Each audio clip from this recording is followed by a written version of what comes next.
now entering the truth zone, deep into the vortex of the information revolution with your host, Michael B.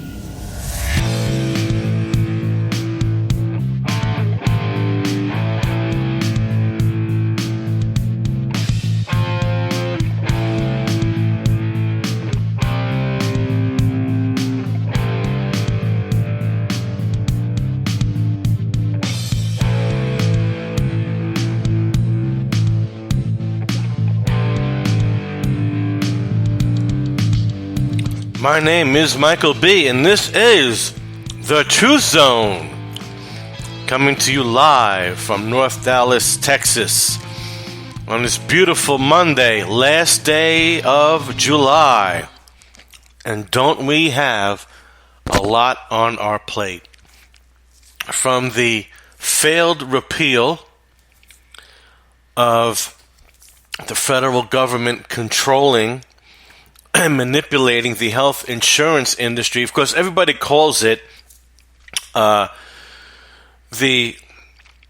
repeal of health care, and how the Republicans have failed to repeal and replace with a better health care system, unknowingly supporting the federal government's takeover and permanent stronghold of an entire industry. The founding fathers, I don't think, would approve. This is not capitalism. This, and excuse me for that little mumble here. I'm having an allergy issue, and I got a cough drop in my mouth. I was hoping I'd be done with it before I started the show, but I didn't. So if I sound like I have marbles in my mouth, I don't. I have a Hall's cough drop, and they've been pretty effective. So this is the federal takeover. This is communism. This is socialism. This is what's called crony capitalism, where the giants of an industry collude with the federal government to create legislation that eliminates as much of their competition as possible. What these regulations do, they don't cut into the profits of the giants of an industry. That's what they tell you. And then, of course, they tell you, well, the first things I have to do is I have to lay people off. But the CEO gets a massive raise, gets massive stock options. Now, how is that possible? How can a corporation cry about regulations and taxes, yet their profits still go up every quarter? And as Rand Paul pointed out, the health insurance industry, not the health care industry, the health insurance industry has more than doubled its profits since 2010, from $7 billion plus to $15 plus billion a year in profit. Does that sound like a loss to you? If profits have doubled, how come jobs haven't doubled? How come prices haven't gone down then? I'll tell you why. They don't have to come down.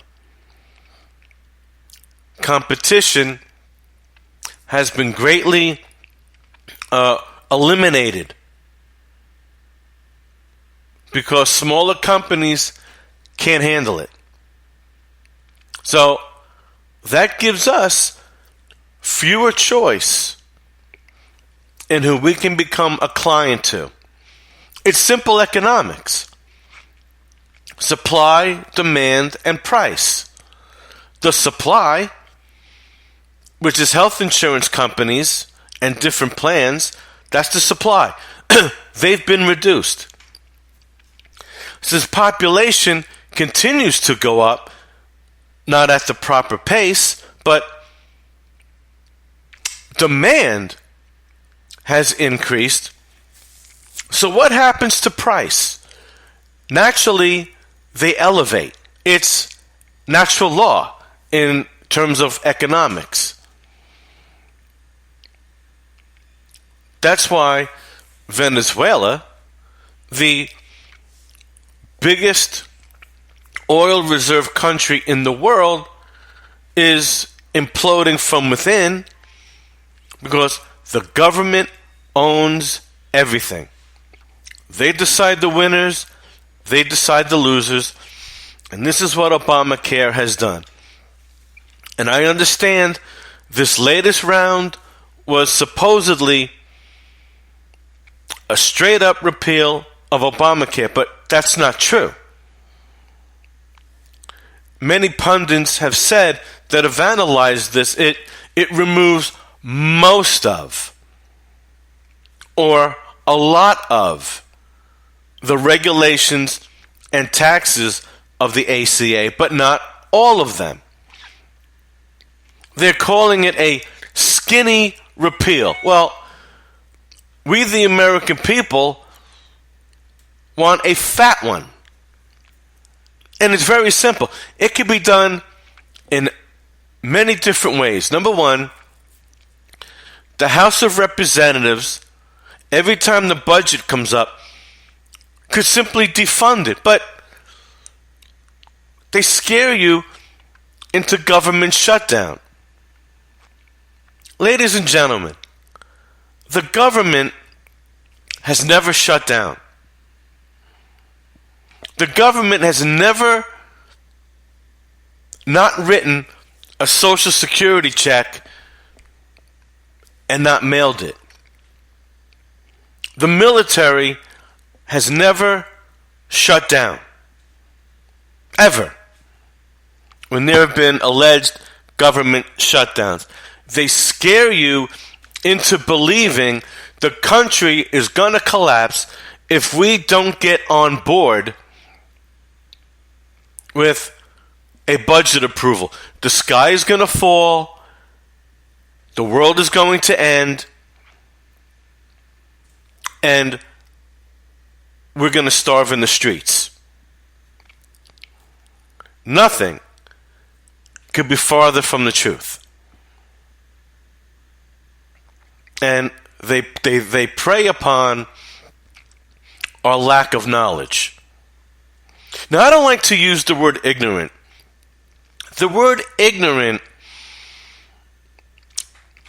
is insulting. I think ignorance is when you present someone with something that is true beyond a reasonable doubt, but they refuse to adopt it and they hold on to what's not true. That's being ignorant. When you're not willing to be expansive and willing to listen. At least listen to all the facts, fact check them, see the fruits of that, and then make a decision. But to all out just deny, now that's ignorance. So I just think a lot of us, and I've been there, we are uninformed. We have relied until this expansion of the internet, which really has been great over the last, I would say 5, 6, maybe 7 years that we've been, maybe 10 perhaps, that we've been fully into it now, that we can just access everything and anything. And do it pretty cheaply as well, may I add. But before that, we really had a huge reliance on a limited source, which now, we've discovered it's become mainstream, that mainstream media, as it's called now, is manipulated by 6% of the world's corporations. So, when you have 6% controlling almost all of the media that we receive, it is very easy for them to tell us what they want us to hear. So that was okay then. It's not okay now. People across America are talking about this issue, the repeal and replace business, as fixing the quality of health care. This is not about health care. We have the greatest medical technology on the planet.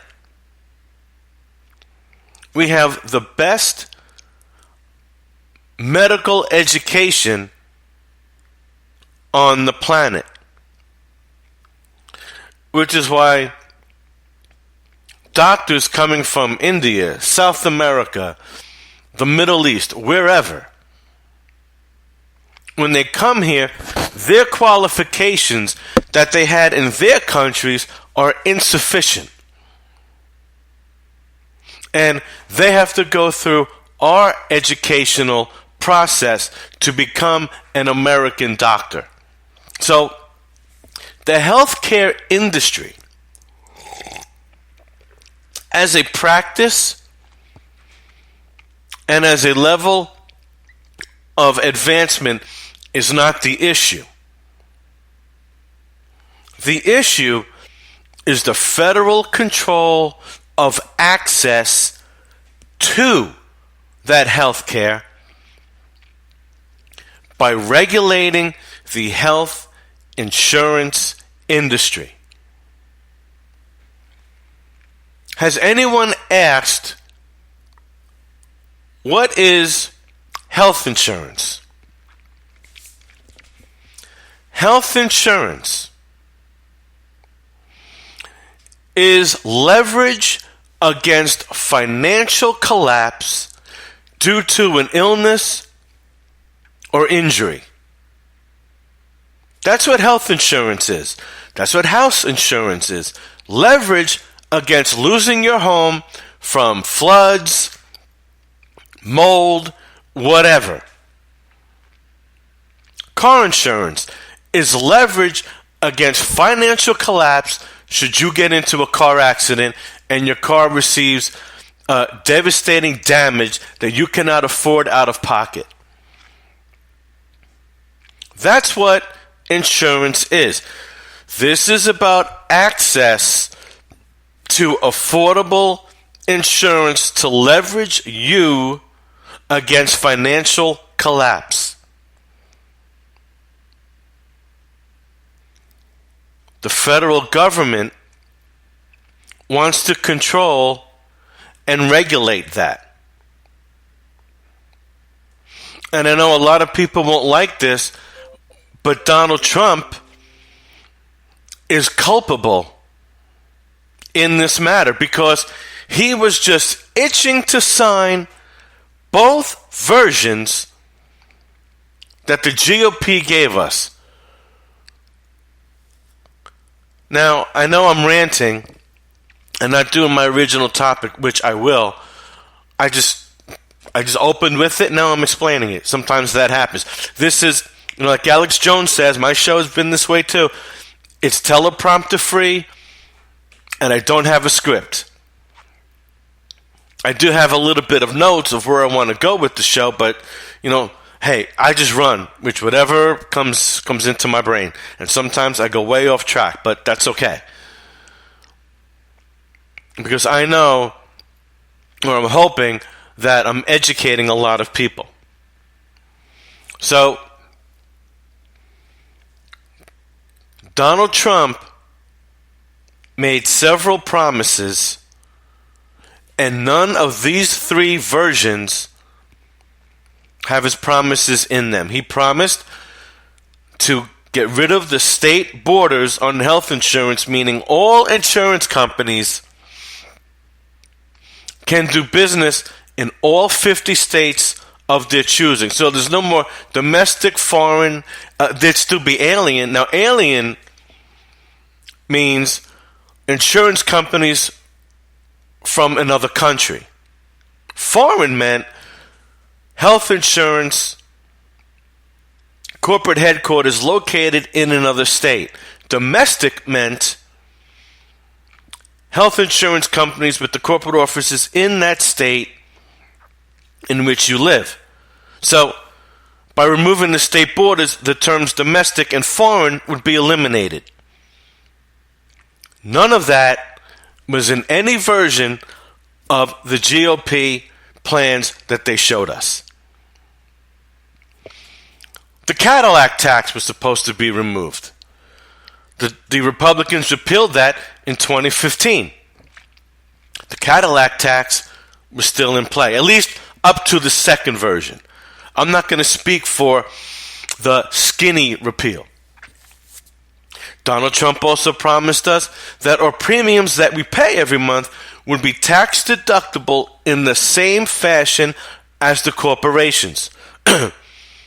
In 2017, that promise has not been on the table. And I haven't heard Donald Trump, unless someone can prove me wrong, I haven't heard him speaking about those two promises. Planned Parenthood was supposed to be defunded for good, period. Now we've seen we're only for a fiscal year. So what happens in fiscal year 2? Common sense will tell you that Planned Parenthood will start receiving funding again. That's not a promise of cutting funds to Planned Parenthood. We have to use the correct terminology. This is about the federal government regulating and controlling an entire industry that is not American. That, my dear friends, is socialism. Which brings me to Cuba. Members of the church I go to Cuba every year to obviously minister to people, strengthen the local Christian churches there, and to offer support. Well, they came back with some bad news. Now, we know that Barack Obama has opened the doors to Cuba. Now, on the surface, that was a good thing, in my opinion, because if we can do business with China and we can forgive Vietnam, forgiving Cuba was long overdue. So, if we can do business with Vietnam and China, we should have been doing business with Cuba. So, in the long run, it may still be good, but, we say, tourism is coming in. Oh, that's going to be great. Money's going to be coming into Cuba now. Well, here's the thing. The money is going to the government. The price of milk has more than doubled to $3 a gallon. The average Cuban, and this is American dollars, the average Cuban makes $15 to $20 a month. All of the hotels and restaurants are soaking up the resources. The people are left with nothing. So, the people are in worse shape than they were before Obama opened the doors. And, I am not a fan of regime change as a rule. But in this case, it probably would have been better to negotiate change with the Castros or outright regime change them before the doors were opened. It's like the cart before the horse. The floodgates are open and the people are losing. On top of that,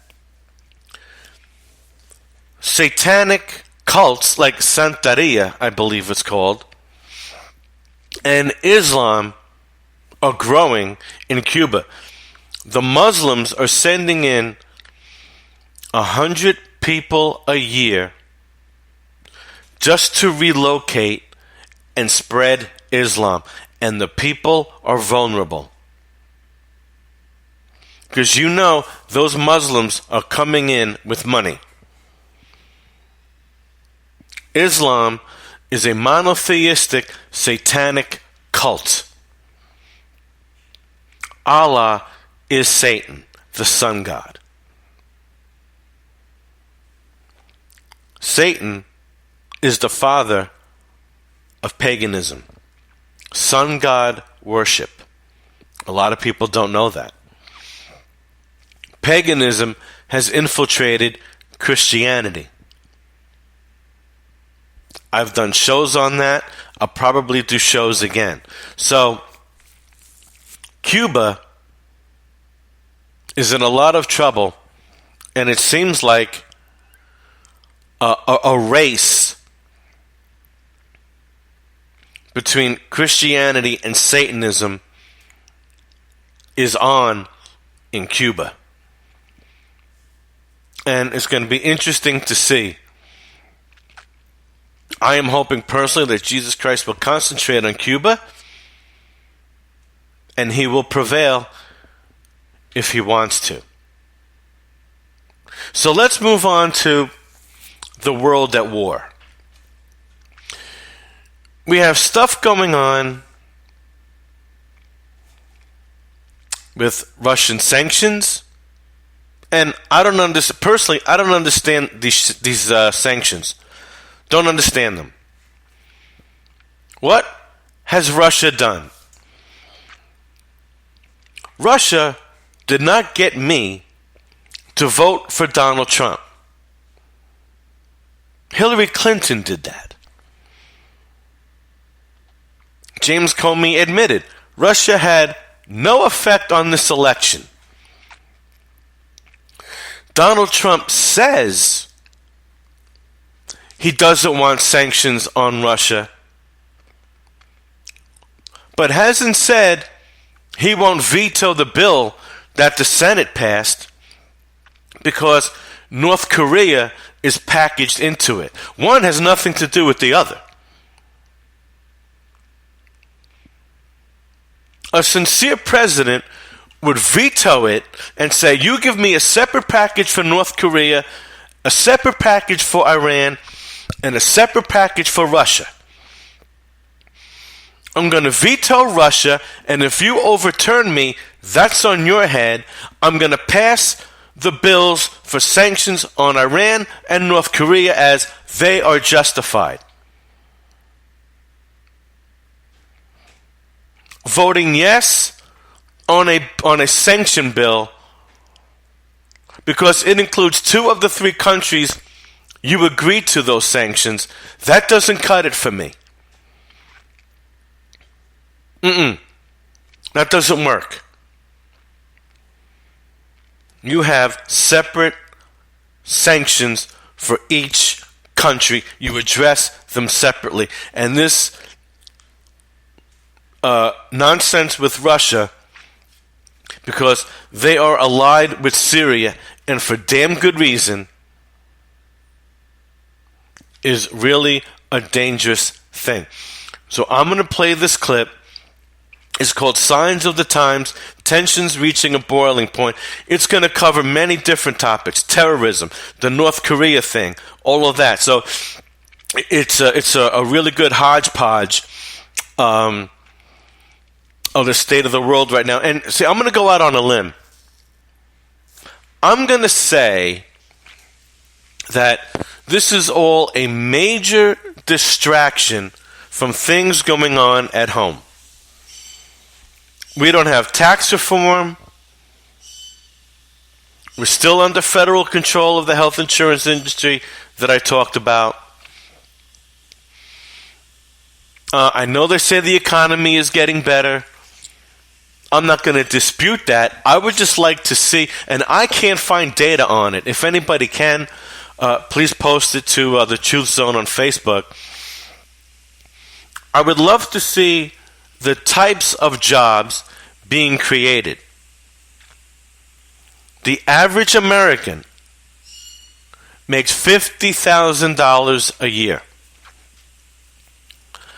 That's $25 an hour on a 40-hour work week. I would love to know the median range, hourly or annually, of these new jobs that are being created. I would like to see that. But until then, I'm going to remain somewhat skeptical. Yes, we could be moving forward. That's wonderful. But I think how forward is really important. So let's go with this clip. Signs of the end times, tensions reaching a boiling point. I believe this is courtesy of Soldier of God.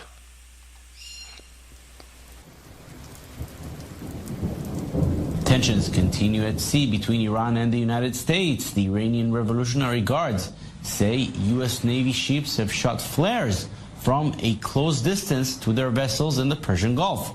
There has been no immediate official comment from Washington on this matter. This is the second confrontation between the U.S. and Iranian navies this week. Last Tuesday, a U.S. Navy ship fired warning shots when an Iranian vessel in the Gulf came within 150 yards of it, the first such incident since President Donald Trump took office in January. The U.S. Senate approved a fresh package of Iran sanctions on Friday, a move that the Islamic Republic says will impact cooperation over the landmark 2015 nuclear deal. It is imperative that we show an appropriate reaction in light of such hostile and vicious actions taken by the United States. They will affect the implementation of the nuclear deal and will reduce Iran's expected benefits from it. The latest attempts to economically isolate Iran came a day after it successfully tested a rocket capable of putting a satellite into orbit. The country has long insisted its space program has peaceful aims only, but Western governments fear it plans to develop longer-range missiles with nuclear capability. Britain, France, Germany, and the U.S. roundly condemned Iran's actions as destabilizing. The United States flexing its military muscle over the Korean peninsula after yet another North Korean missile test. Video filmed by the U.S. Air Force show B-1 bombers conducting exercises with South Korean and Japanese planes. The maneuver comes after Pyongyang celebrated the country's second intercontinental ballistic missile test in a month, and boasting the entire U.S. was now within striking range of its weaponry. Amid North Korea's continuing missile provocations, South Korea is planning to expand its defense capabilities. On Sunday, Defense Minister Song Young-moo said Seoul will upgrade its Patriot missile system to better protect the nation's capital area. Song inspected a Patriot missile site where he reaffirmed that Seoul will soon establish its own anti-missile system. The Pentagon says they shot down a medium-range ballistic missile over the Pacific Ocean in another test of the THAAD system. That system intercepts missiles as they head down towards the Earth in the final or terminal phase of a launch. It's designed to intercept short and medium-range ballistic missiles, not long-range missiles like North Korea launched on Friday. The U.S. says they've conducted 15 successful tests of the THAAD system. That's 15 out of 15. They have only done 15 tests. The most recent is in response to North Korea's Friday launch of an intercontinental ballistic missile. North Korean state media says their recent ICBM launch proves that North Korea is capable of hitting the U.S. and delivering a large nuclear warhead. Experts say the long-range missile flew over 500 miles higher than the July 4th test. In a statement, U.S. Secretary of State Rex Tillerson says Russia and China need to do more. President Trump is tweeting some of his criticisms, writing, quote, "I am very disappointed in China. Our foolish past leaders have allowed them to make hundreds of billions of dollars a year in trade, yet they do nothing for us with North Korea. Just talk. We will no longer allow this to continue. China could easily solve this problem." While China expressed opposition to North Korea's ballistic missile launch, it remains consistent on its stance on THAAD. Beijing expressed its strong disapproval of President Moon's decision to deploy additional THAAD launchers, describing it as deeply concerning. A spokesperson for China's foreign ministry reiterated the government's opposition to THAAD deployment, saying it will not help resolve the crisis on the peninsula. He added the deployment will greatly disturb the strategic balance in the region and undermine China's security interests as well. Ever since Seoul announced that it will bring in the THAAD system last year, Beijing has carried out a series of unofficial economic retaliations affecting South Korea's exports and its culture and tourism industries. China on Sunday celebrated the 90th anniversary of the founding of its People's Liberation Army with a massive military parade. President Xi Jinping oversaw a mass rally of troops and flybys of advanced jets and told the military to transform itself into an elite force. Also at the event, the PLA unveiled a new type of ICBM, the Dongfang or DL-31AG. Experts say the DL-31AG is launched from a mobile carrier like its predecessor, the 31A, with a range of about 11,000 kilometers. But its key upgrade is a carrier that can go off-road, giving the missiles the strategic advantage of being more easily moved or hidden. Russia's annual Navy Day parade gives Moscow the chance to display to the world its maritime power and military strength. Overseen by Russian President Vladimir Putin, the ceremony, which traditionally takes place on the last Sunday in July, this year features representatives of the Baltic, Black Sea, Northern and Pacific fleets, as well as the Caspian fleet. Two of Russia's largest nuclear-powered vessels are taking part in the parade in the country's second-largest city of St. Petersburg. A 175-metre-long Typhoon-class submarine and the nuclear-powered Kirov-class battlecruiser. Both ships are the largest of their kind anywhere in the world. In total, about 50 ships and submarines will take part in the parade, while more than 40 planes and helicopters of the naval aviation will fly above the city. Navy Day parades are scheduled to be held at every Russian naval base and also for the first time the Mediterranean Sea near the Syrian port of Tartus.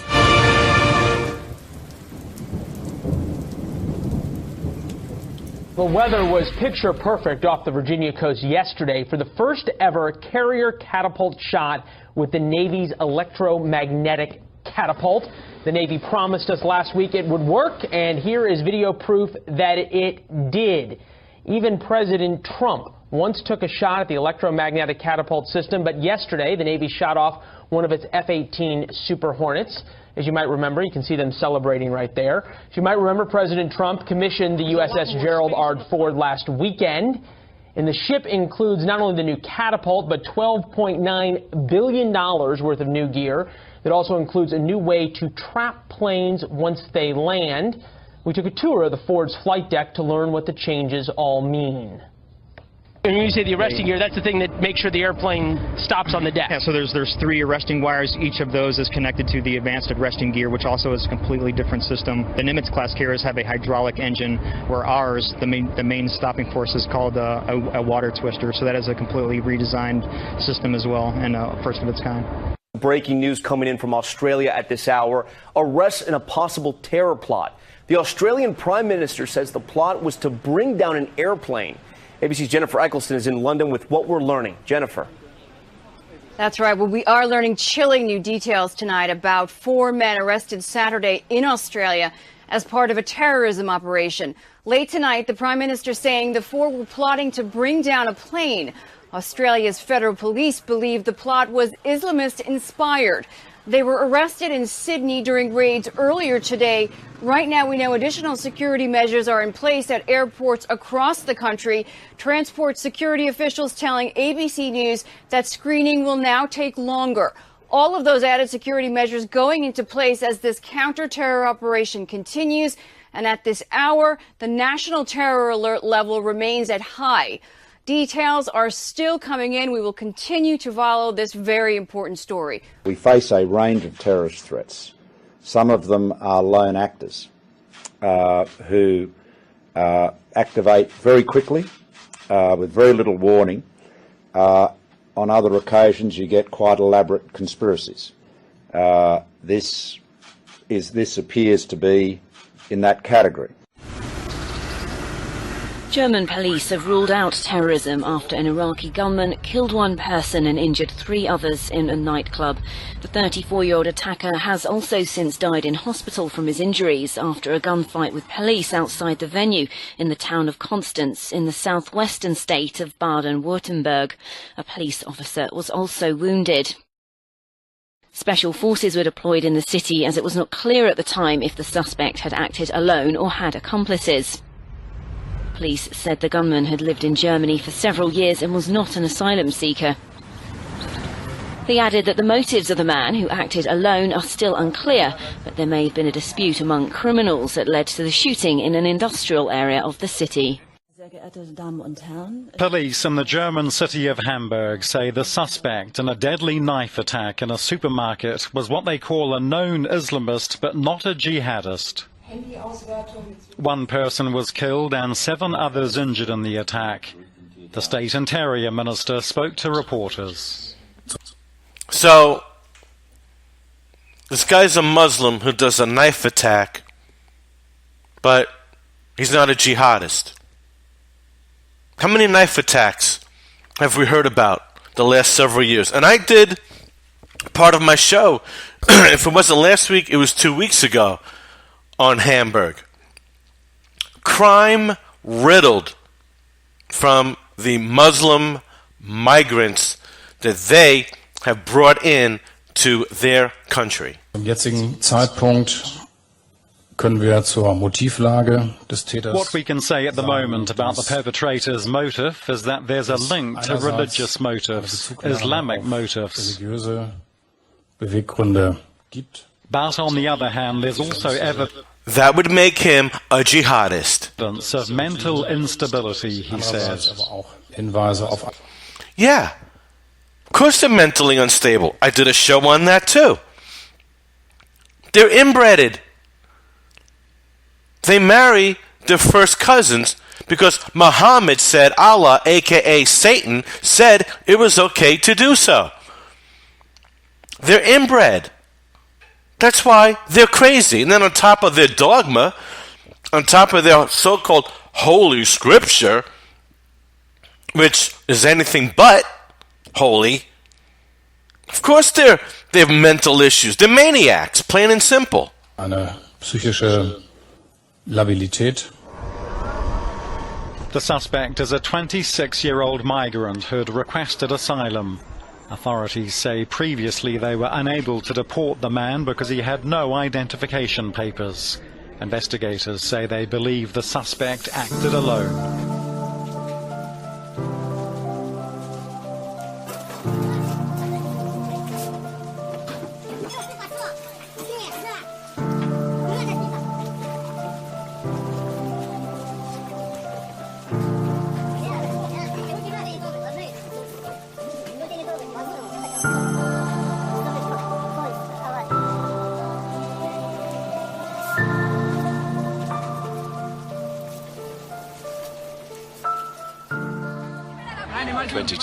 People have been evacuated from a music festival in Spain after a fire broke out, ravaging the main stage.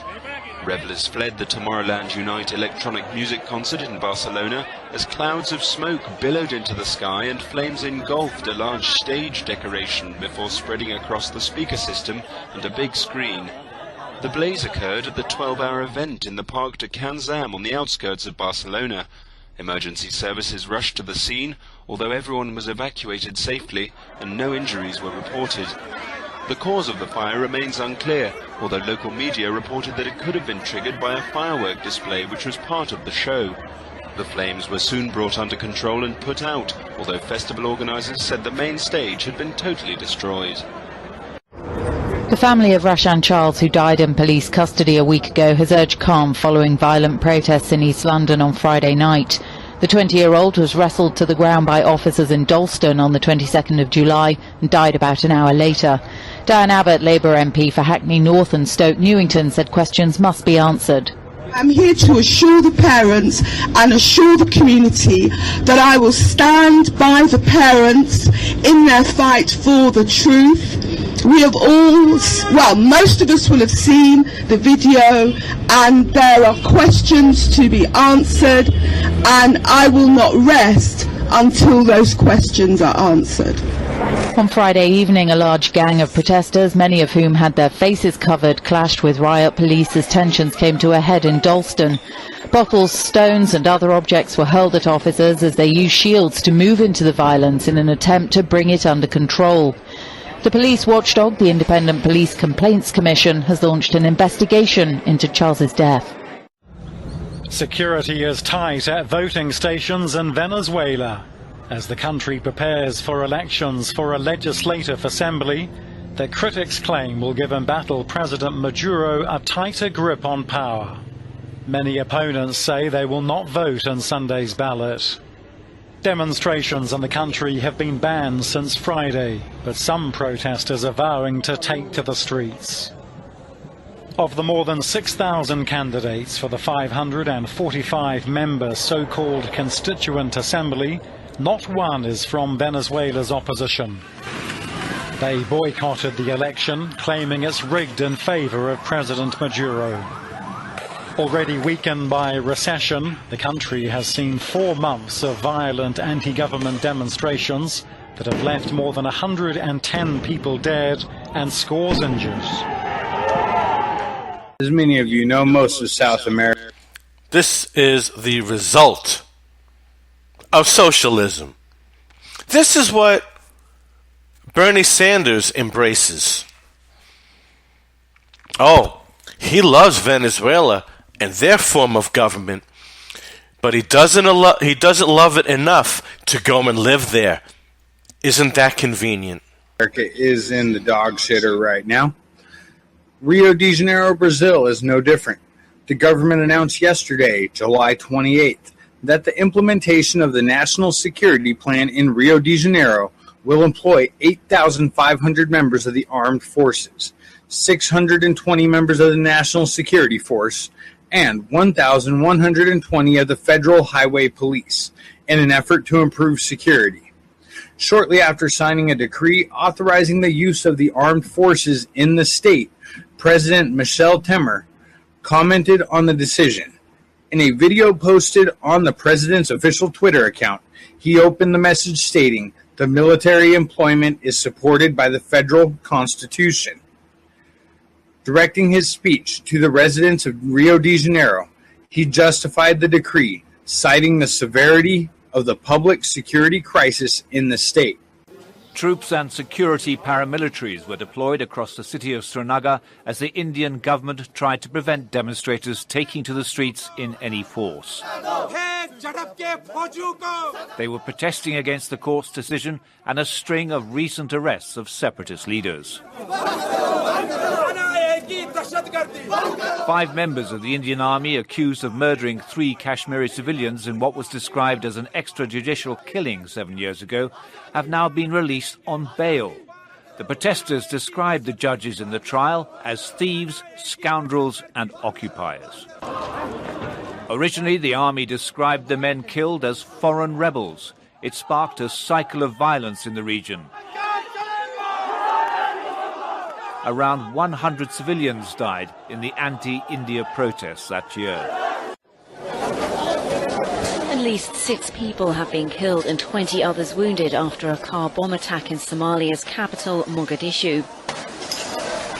The bomb went off near a police station amid a traffic jam while soldiers were searching cars at a nearby intersection.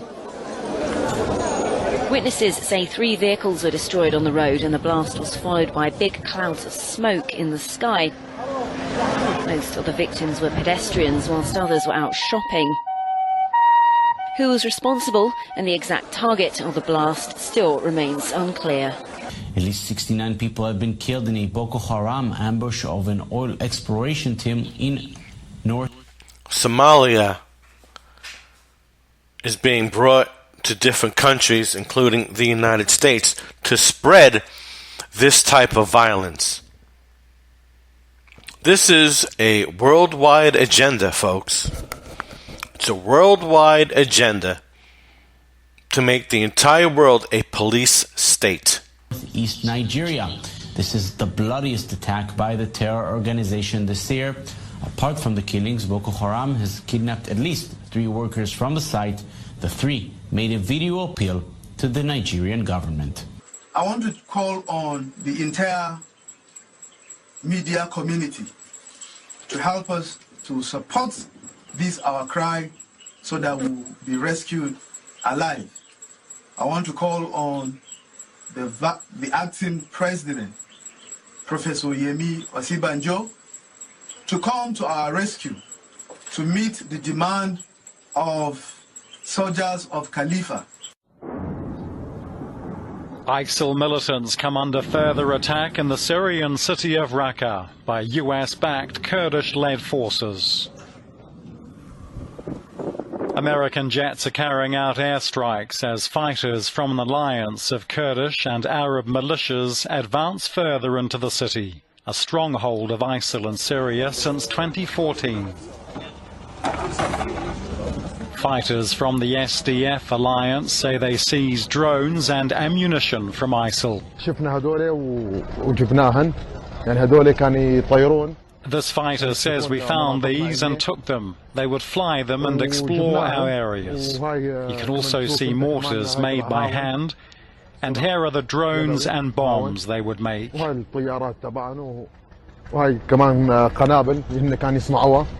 It's reported ISIL fighters attacked the US-backed forces east of Raqqa on Friday, abducting a number of people. Right now in the state of Texas, if you carry a knife, it has to be single-edged and under 5.5 inches. But come September 1st, you might start seeing larger, sharp objects like this sword out in the public. Katana styles over here. Ana Escobedo spent years selling these items, knowing they were heading from her display case to a buyer's home collection. Now, she might run into them in the street. No limit. So carrying a sword down the street, carrying a Bowie knife down the street, completely legal. House Bill 1935 was originally shelved after police in Austin said a man killed 1 student at UT and injured 3 others with a large hunting knife. The bill, though, got approval and signed into law by Governor Abbott last month. I think it was just more to give people more rights and to make sure that they felt like they were free to carry what they wanted. People on September 1st can start carrying swords, Bowie knives, spears, and double-edged blades, and even machetes. The law won't apply to places like schools, prisons, hospitals, amusement parks, churches, and bars. The idea that somebody's walking down the street with a sharp object that's maybe larger than your toddler, that can be pretty alarming for people. But former Garland police detective, now private law enforcement consultant Clint McNear says he doesn't expect much change. When open carry came about, there was some initial fear of, is everybody going to be carrying guns everywhere, or is there going to be shootings everywhere? And I really think this is going to mirror that. He says police are briefing their officers, but it's not usually what's in the open they're worried about.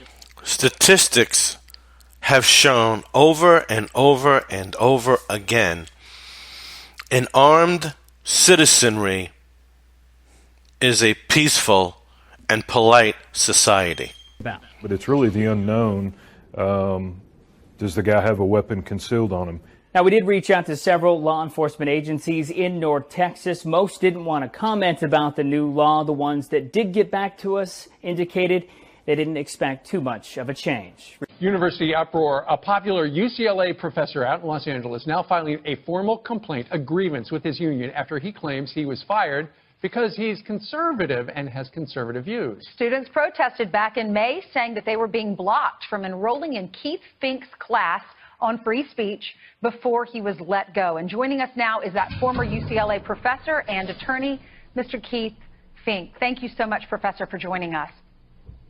Good morning, and thank you for having me. You're welcome. Tell us why you were fired. Just this year, there was a new chairperson who is a liberal ideologue with great disdain for conservative views. She came in, and the first day after my first class, she immediately slashed my class enrollment. I fought for the students, and it all went downhill from there. I mean, I would say downhill. I think it was preordained from the day that she came in that the school was intent on getting rid of me. Okay, so the school, UCLA, you say, is taking a leftward tilt. Just out of curiosity, how many outward conservative professors... Taking a leftward tilt? Ronald Reagan called college universities back in the 80s leftist indoctrination centers. This is nothing new. They've just ramped it up because, as Paul Joseph Watson says, conservatism is the new counterculture. Professors do they have on the staff, do you think? You mean on the whole campus? Yeah. Outward conservative? I could probably count them on my hand. Is that right? I could count out. Well, you say outward, coming outward. Certainly, nobody's as vocal as I am. There's a conservative professor in the law school named Eugene Vollig, but I'd say less than 5.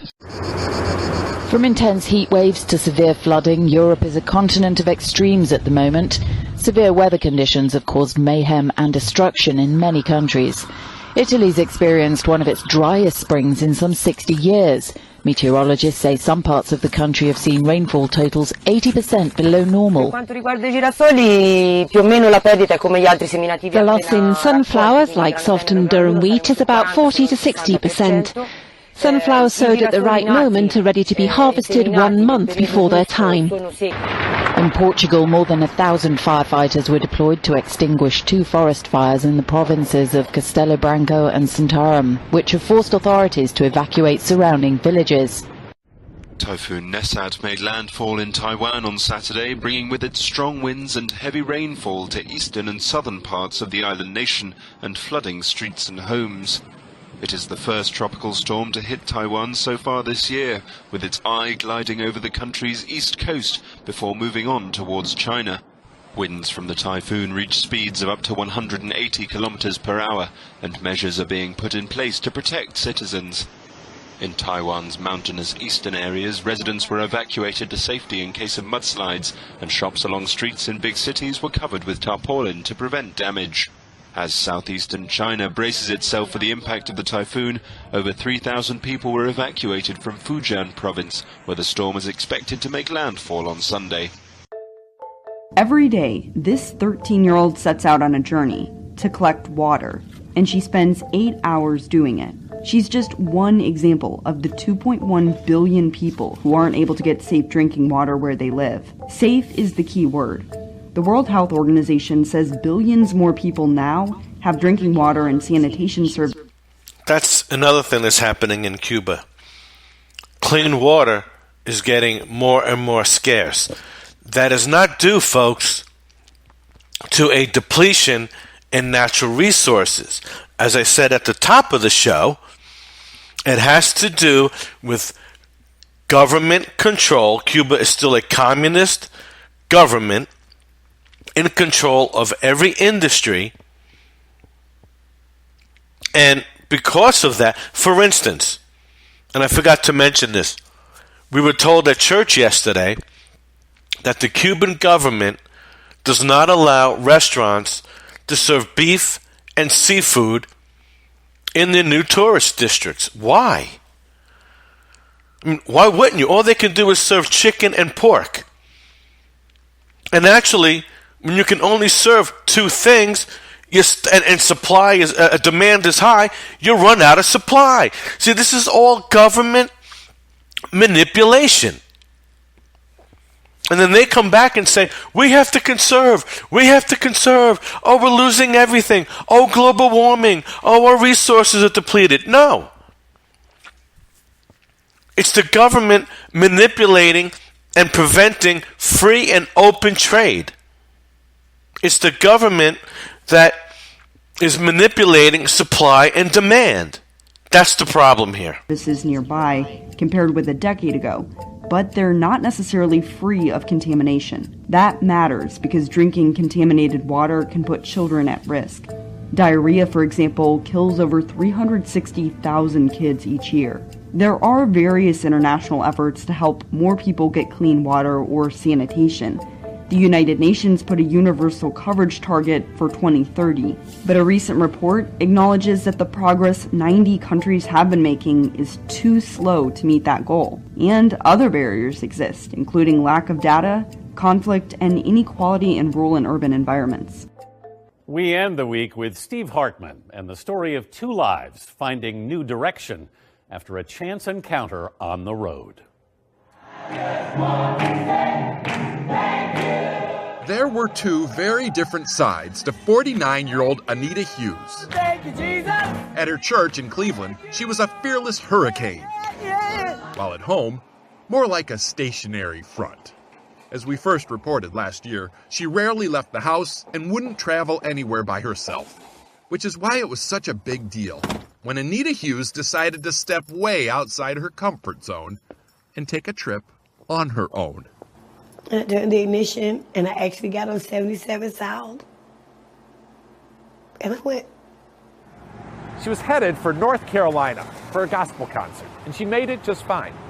But on the way home, she got so terribly lost, she didn't even know what state she was in.